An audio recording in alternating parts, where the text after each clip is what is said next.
Have you ever noticed how easy it is to disappear without ever leaving the room? It starts small. You nod instead of disagreeing. You smile when something hurts. You say it's fine when it isn't. Not because you're lying, but because you've been trained to survive, trained to keep things calm, trained to be the one who doesn't make things worse. At first, it feels like control, like you're choosing maturity, like you're above the drama. But with time, it begins to feel like something else, like erasure. Like the longer you stay nice, the further you get from the truth of who you are. You were taught that niceness is a virtue, that being agreeable makes you lovable, that silence keeps relationships safe. But no one told you the cost. No one warned you that every time you silence your truth for someone else's comfort, a small part of you dies quietly, inside. They told you to be kind, but they never asked if that kindness was built on fear. Fear of judgment, fear of rejection, fear of being called difficult. And so, you traded honesty for harmony. You learned to dress your fear in smiles, to coat your discomfort in politeness. Not because you were weak, but because it felt safer to vanish than to risk being seen. But here's what they don't teach you. Kindness without boundaries becomes self-abandonment. You weren't just keeping the peace, you were keeping your truth in a cage over time. You started performing not just for strangers, but for the people closest to you. You began managing their emotions, tiptoeing around their moods, shrinking your own needs to make sure they stayed comfortable. You weren't living your life. You were curating it, editing yourself in every room you entered, and they praised you for it. They said you were easy to be around, so understanding, always calm. But they weren't seeing you. They were seeing the version of you that kept them unchallenged. You wore that version like armor, but armor is heavy, and wearing it for years will break your spine. There's a moment, subtle but undeniable, when you realize that people love your silence more than they'd ever love your truth. That they prefer your agreeable mask over your complicated self. And once you notice that, it's hard to unsee. You start to feel tired, but not from work or life or stress. It's a soul tiredness, a bone-deep fatigue that comes from constantly betraying yourself, a quiet ache in your chest that whispers, "This isn't who I am." But you keep performing because you've done it for so long. You don't know how to stop. You've confused pleasing with love. You've mistaken approval for safety, and in chasing both, you've lost yourself. You've been so busy being who the world wanted you to be, you forgot who you are. When no one's watching, you don't even know what your real voice sounds like anymore because you've drowned it in politeness. Somewhere inside you, there's a war going on. One side wants to speak. The other side whispers, "Don't risk it." One side is your soul. The other is your conditioning. And every time you choose silence over truth, you lose ground in that war. You tell yourself it's not the right moment, that you don't want to make it awkward, that maybe your feelings aren't valid anyway, and so you stay quiet. But here's the brutal truth. Peace that depends on your silence is not peace, it's performance. You weren't born to perform. You weren't born to be palatable. You were born to be whole. Wholeness isn't about being liked. It's about being real, even when real is messy, loud, or inconvenient. Even when real makes other people uncomfortable. Because discomfort is not the enemy. Self-betrayal is. And that's what this has been all along, a quiet, subtle, slow-motion betrayal. Not of others, of you. Of the child in you who once believed their voice mattered. Of the adult in you who still longs to be seen without having to shrink. It's not too late to stop. You can start now. With a single breath, with one honest sentence, with one small act of rebellion against the role you've played for too long. You can tell the truth even if your voice shakes. You can let people be uncomfortable even if it feels like losing them. Because the only person you're guaranteed to live with forever is yourself. And if you can't look that person in the mirror without flinching, then no approval, no relationship, no niceness is worth it. It won't be easy. You'll feel guilty. You'll feel exposed. You'll worry that people will walk away, and some might. But what's worse, the grief of losing others, or the ache of never truly meeting yourself? You are not here to be agreeable. You are here to be you, and that version, raw, honest, whole, is waiting for you to come home. So take off the mask.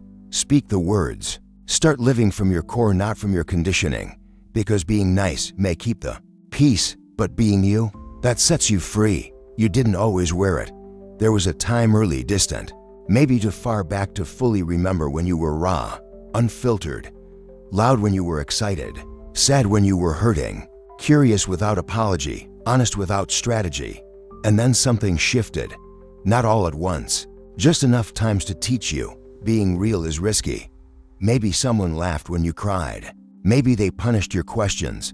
Maybe they called you dramatic, needy, selfish. So you began to shrink, just a little. You softened your voice, held your opinions back, traded your honesty for approval, and they smiled.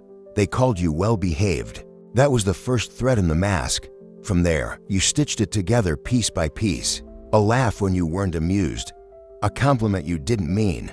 A silence when you wanted to scream. You became whoever you needed to be in that moment, not for love, but for safety. And now you walk into rooms already scanning. Who do I need to be here? Which parts of me do I have to hide? You don't even think about it. It's reflex. Like breathing through someone else's lungs. You shift your tone, your posture, your presence, not because you're fake, but because you've learned that authenticity comes with consequences. And consequences feel too heavy to carry. So you perform. You keep things light. You smile even when your chest feels heavy. You nod in agreement, even when something in you disagrees. You downplay your accomplishments. You edit your sadness. You laugh at jokes that bruise you. People call you kind, easygoing, graceful. They admire how strong you are, how composed, how effortless, but they don't see the cost. They don't feel the ache in your jaw from forced smiles. They don't hear the scream trapped behind your polite tone. They don't know how many times you've walked away from conversations wondering, why didn't I just say what I really felt? You've become a master of adaptation. But deep down, adaptation has become amputation. And now, even when you're alone, the mask stays on. You've worn it so long, you're not sure where it ends and you begin. There are moments sudden, sobering when you catch your reflection and realize, I don't know who that is. You don't know what you believe, what you love, what truly makes you angry, what you'd say if you weren't filtering everything for someone else's comfort. Because when everything you express has been edited for acceptance, you stop trusting what's real inside you. You're not broken, you're buried. And the mask, it isn't you. It's a costume stitched from fear, rejection, survival. It kept you safe when safety was scarce. It protected you when being yourself felt dangerous. So maybe you needed it, but you don't need it anymore. The truth is, a mask can't breathe, and neither can you if you wear it too long. The longer you pretend to be okay, the harder it becomes to recognize when you're not. The more you perform for connection, the lonelier you feel when you get it. Because deep down, you know they're not loving you. They're loving the performance. And isn't that the most painful kind of loneliness, being surrounded but unseen? You tell yourself this is just what adulthood looks like, that everyone does this, that this is what it means to be mature, professional, likable. But that's not maturity. That's abandonment dressed up in good manners. And one day, maybe today, maybe now, your soul starts knocking louder, asking, is this really all I am? You were not made to live in hiding. You were not built for performance. You were not born just to be tolerated. You were made to be felt. To be heard. To take up space. And yes, it's scary, because the moment you take off the mask, the world will react. Some will step closer, some will step away. But at least now, you'll know who loves you, not your camouflage. And isn't that worth the risk? So here's the invitation. The first step is not to burn the mask. It's just to notice it. Feel when it tightens, when your smile isn't real, when your yes is really a no, when your calm is just suppressed panic. The second step, permission. Give yourself permission to take it off, not all at once, not with force, but gently, like peeling away old paint to reveal something solid underneath. You won't feel confident. Not at first. You'll feel exposed, maybe even ashamed. But that's only because the real you has been locked in a dark room for too long. And once you let in light, everything changes. Because underneath that mask, beneath the smiles, the silence, the obedience is someone extraordinary. Someone the world hasn't met yet. Someone you haven't fully met yet. Someone who's waiting quietly, patiently for you to say, I see you now, and I'm ready. You were born whole. You didn't rive with shame. You didn't know how to apologize for taking up space. You didn't hesitate to cry when you were hurt or laugh when you were joyful. You came into this world with your needs wide open, your truth fully alive, and your heart unapologetically visible. But somewhere along the way, you were handed a script, not with words, but with looks, tones, reactions. You were given the unspoken rules of survival. The lines were simple: be quiet, be easy, don't need too much, don't speak too loudly, don't make anyone uncomfortable. You didn't sign that contract, but you obeyed it, because that's what children do. They adapt. They notice what earns love and what threatens it. They adjust themselves not because they're weak, but because they're wise enough to sense the emotional temperature in a room before most adults can. Maybe love in your home came with strings. Maybe you only received attention when you were helpful, obedient, or emotionally small. Maybe anger wasn't allowed. Maybe sadness made people turn away. So you learned, if I want to be safe, I have to be easy. And that's when the reshaping began. You started hiding. You said what you thought they wanted to hear. You swallowed your opinions. You made your needs quieter. You kept your feelings tucked away where they wouldn't make anyone else uncomfortable. Each time you gave up a part of yourself, you were rewarded with praise, with approval, with a temporary sense of belonging. And because you were too young to know better, you believed the lie. This is what love feels like. But it wasn't love. It was performance, and you were the actor. Over time, the performance took over. You became the easy child, the peacemaker, the one who never complained, never rebelled, never rocked the boat. But while everyone admired your calmness, they never noticed your absence, the real you. Slowly disappearing beneath the surface. You started to read emotions like maps. A raised eyebrow became a warning. A sigh became a red light. You learned to detect danger not in physical threats, but in moods, silence, and rejection. That's not just being emotionally intelligent. That's hypervigilance. That's trauma in disguise. And that hyper-awareness didn't stay in childhood. It followed you into classrooms, into friendships, into relationships, into every space where your nervous system still whispers, be careful, stay small, don't upset anyone. You've lived your whole life on edge, not because people were always cruel, but because your body learned early on that truth can cost you connection. And connection was your only currency. But now that old contract is still running in the background, and it's suffocating your soul. It tells you not to speak your truth in relationships, not to ask for what you want at work, not to show your real emotions in front of your family. It tells you that love still has rules, and that if you break them, you'll be punished with silence, distance, or abandonment. But here's what you need to hear. You're not a child anymore. You don't have to keep living by a contract you never agreed to. You don't have to keep obeying the rules of a system that was built on fear, not love. You don't have to keep editing yourself for people who only love the version of you that makes them feel safe. You are allowed to speak. You are allowed to feel. You are allowed to need, even if it makes things uncomfortable, even if it makes you seem too much, even if it disappoints people who only loved you when you were manageable. Because if your presence depends on your silence, it's not love, it's control. And you were not made to be controlled. You were made to be free. This freedom won't come easy. It means grieving the years you spent playing a role you never chose. It means feeling the pain of all the times your real self was punished or ignored. It means revisiting the wounds that taught you to be invisible in the first place. But once you tear up that old script, a different kind of life becomes possible.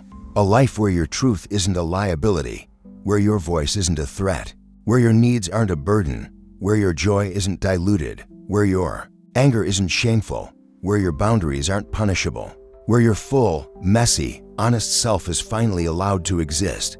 You can write that life. You can build it from scratch, page by page, moment by moment, starting now. And no, not everyone will understand. Some people like the quiet, easy version of you. Some people benefited from your silence. Some people will call your truth selfish, your boundaries rude, your voice too much. Let them. Because your job was never to keep others comfortable. Your job was to come home to yourself. And every time you speak honestly, every time you disappoint someone instead of betraying yourself, Every time you show up real instead of pleasant, you rewrite the contract. Not with ink, but with presence. You begin to live a life that's yours. And that life, that's the one worth fighting for from the beginning. You were taught that anger is dangerous. You were told to calm down before. You even learned how to speak, told that good people don't raise their voices, that anger is childish, ungraceful, ugly, and so, like everything else that made people uncomfortable, you pushed it down. What you weren't told is this: anger is not destruction. Anger is information. It's your soul's way of raising a red flag, of saying something's wrong, of whispering or sometimes screaming you're being disrespected, you're being ignored, you're not safe here. But no one taught you to listen. They only taught you to suppress, so you did. You smiled through the heat rising in your chest. You laughed off comments that cut deep. You nodded politely even as your heart pounded with rage. You buried the fire so deep that even you forgot it was there. But just because it's hidden doesn't mean it's gone. Anger is energy. And when energy isn't released, it doesn't disappear, it transforms. The rage you weren't allowed to feel didn't vanish. It turned inward. It became fatigue. It became numbness. It became self-doubt, anxiety, depression. You began to blame yourself for not being okay in a world that never gave you permission to feel what was real. You started asking, why am I so tired all the time? Why do I feel disconnected? Why can't I trust myself? Here's why. Because you mistook silence for healing. Because you were told that not reacting was maturity. But all it really was surrender. And you were not born to surrender. You were born to feel. You were born to know when something violates your soul. You were born with a system designed to protect your boundaries. And that system is called anger. It's not a flaw. It's not a weakness. It's not the opposite of kindness. It's a message. And the message is this: you matter. What you feel matters. Your limits deserve to be honored. But years of being told to behave, to smile, to be the bigger person, they taught you to fear your own fire. You started to see your anger not as sacred, but as shameful. And every time you swallowed it down, you lost another piece of your instinct. You began to believe that kindness meant staying quiet, that love meant staying soft, that peace meant never pushing back. But real peace doesn't come from avoidance. It comes from boundaries. It comes from saying, no, this isn't okay. From saying, I won't tolerate this anymore. From saying, I deserve to be treated with respect, even if that makes you uncomfortable. And anger is what helps you say that. Yes, it can feel intense, it can feel messy, but that's because you've been trained to fear it instead of learning how to hold it. Anger isn't about exploding, it's about awakening. It's about finally feeling your own worth again after years of ignoring it. That's what your anger is, the part of you that still believes you deserve better, the spark inside you that refuses to go numb, the heat that rises not to destroy others, but to protect you. Can you see it now? All those moments you stayed quiet when your boundaries were crossed, that wasn't strength, that was fear. All those times you told yourself, let it go while your chest burned, that wasn't healing, that was disconnection. You were taught to be good even if it meant being small. But smallness is not goodness. Submission is not love. Silence is not nobility. It's just a way to disappear without anyone noticing. But your body has noticed. Your heart has noticed. Your spirit has been sounding the alarm for years. And now it's time to listen. You don't have to scream. You don't have to explode. You don't have to burn bridges. But you do have to stop abandoning your fire. Because your anger, when honored, becomes a guide. It shows you where your limits are. It shows you where your needs are unmet. It shows you where the pain has been ignored for too long. And once you stop fearing that fire, you can finally use it. Use it to build boundaries. Use it to speak clearly. Use it to walk away from what harms you. Use it to reclaim your dignity, one truth at a time. Because a person connected to their anger is a person connected to their self-respect. They don't lash out. They don't go numb. They respond with clarity, with strength, with presence. And that's the goal: not to eliminate your anger, but to integrate it, to turn it from an explosion into an anchor. To realize that your fire doesn't burn you, it fuels you. So the next time your jaw tightens, the next time your stomach twists, the next time you feel that old heat rising, pause. Don't shame it. Don't smother it. Ask it, what are you trying to tell me? Because your anger knows something your mind has tried to forget. And if you listen closely, you'll hear it say, enough, not because you're bitter, but because you're finally awake. You've been at war for years, not with the world, not with others, but with yourself. There's a quiet battlefield inside you. One side wants to speak, the other says stay quiet. One side longs to feel, the other insists on staying composed. One side carries truth like a burning torch, the other wraps it in layers of silence to keep the peace. And this war, it's exhausting. You're tired in a way sleep can't fix. Not the kind of tired that comes from long days or sleepless nights. The kind that comes from constantly splitting yourself in two. From trying to be real and agreeable at the same time. From holding space for everyone, but never making room for your own truth. You've carried this performance for so long, it's become second nature. You walk into rooms and shrink without thinking. You filter every word before it leaves your lips. You apologize for your tone before you've even spoken. You wear politeness like armor, not because you're kind, but because it feels like the only way to stay safe, and you've done it so well. Most people think you're fine, but you're not fine. You're fractured. You've spent so much time trying to be who others want you to be. You've forgotten who you actually are. There's a version of you hidden beneath the rehearsed smiles and practiced stillness. A version that doesn't filter her laughter or soften his anger. A version that doesn't seek permission before feeling deeply. A version that knows how to live without editing. That version has been buried under years of peacekeeping, people-pleasing, and pretending. And it's time to bring them home. Because this war, it's not sustainable. You weren't built to live in constant negotiation with yourself. You weren't made to be both the fire and the firefighter, both the truth and the mask. You weren't designed to live a life where every room you enter asks you to leave your soul at the door. You can stop now. You can choose something different. You can choose honesty over harmony, truth over performance, wholeness over approval. You can choose to disappoint others rather than betray yourself. Yes, that will come with discomfort. People might question you. Some might pull away. You may lose the image you spent years constructing, the image of being the good one, the easy one, the never too much one. But what's worse, discomfort for a season, or spiritual starvation for a lifetime, because that's what's happening when you deny your truth. You're starving, not for food, not for sleep, but for alignment, for integrity, for that deep, cellular peace that comes from living in sync with who you really are.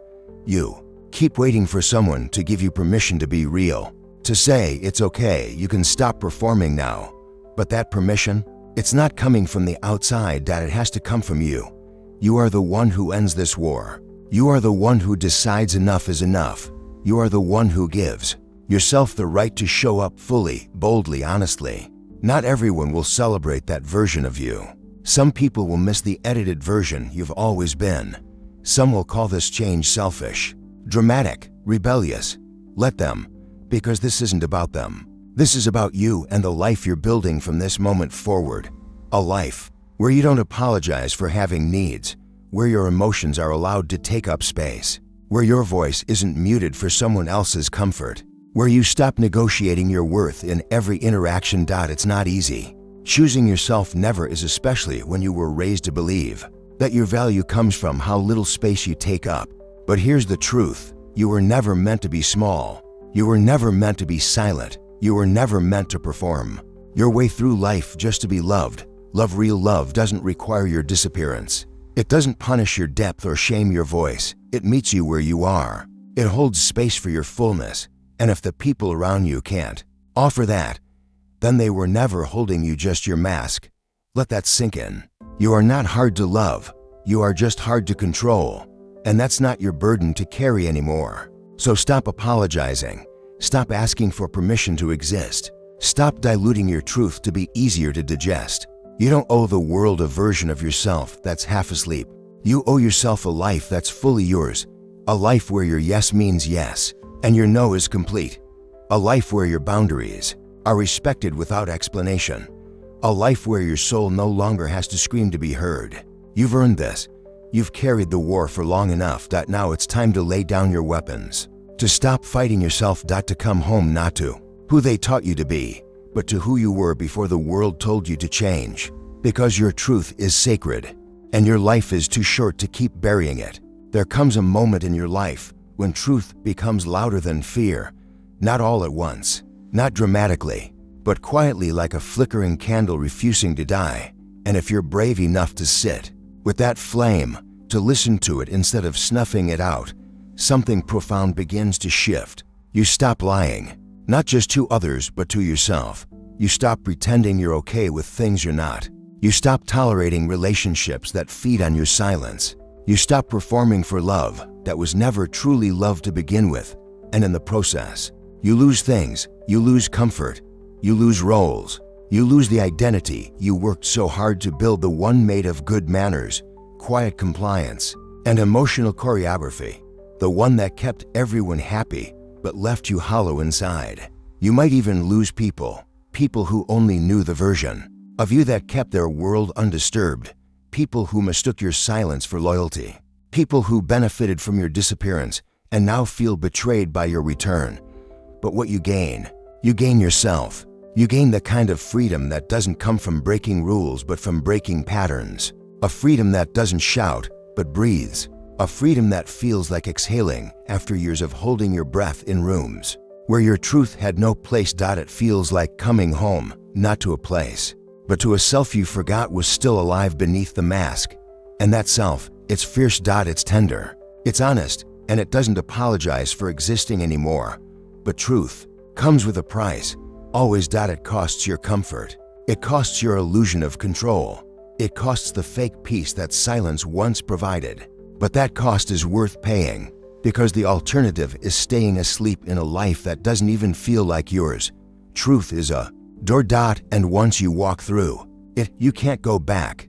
Not everyone will walk with you. Some will watch from a distance. Some will beg you to come back to the version they liked better. Some will call your change a betrayal. Let them. You are not here to be understood by everyone. You're here to become yourself. And becoming yourself means grieving every version you had to fake in order to survive. You'll feel the grief deeply. You'll mourn the years you kept quiet, the times you said yes when you meant no, the friendships that only worked when you stayed small, the moments when you abandoned your own heart to be accepted. That grief is sacred. Let it come. Let it wash through you like a tide, not to drown you, but to cleanse you. Because you can't build a real life on a false self. So you begin to let go. You release the masks, the roles, the polished smiles, the filtered reactions. You let go of being the strong one, the nice one, the always okay one. You let go of performing love, and you begin to practice truth. You walk into your life and finally say, I am here, fully, finally, fiercely. And when your truth makes the world uncomfortable, you let it. You stop apologizing for being a mirror, for being a boundary, for being a voice where there used to be silence. You stop carrying other people's comfort as if it's your responsibility, because it's not. You were never meant to carry their comfort. You were meant to carry your truth. So live. Even if your voice trembles, even if your body is still learning what safety feels like, even if your nervous system flinches every time you take up space, live anyway. Tell the truth anyway, because the only thing more painful than losing people is losing yourself. And the most radical act of your life will not be loving others. It will be choosing daily to love yourself in a world that taught you not to. Not the version of you they conditioned.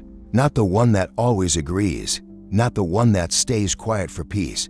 But the one that feels, thinks, questions, says no, sets boundaries, shines too brightly, and refuses to shrink again. That version of you, that bold, breathing, broken but beautiful version, has been waiting for you to come back. Waiting for you to say no. More masks, no more hiding, no more silence.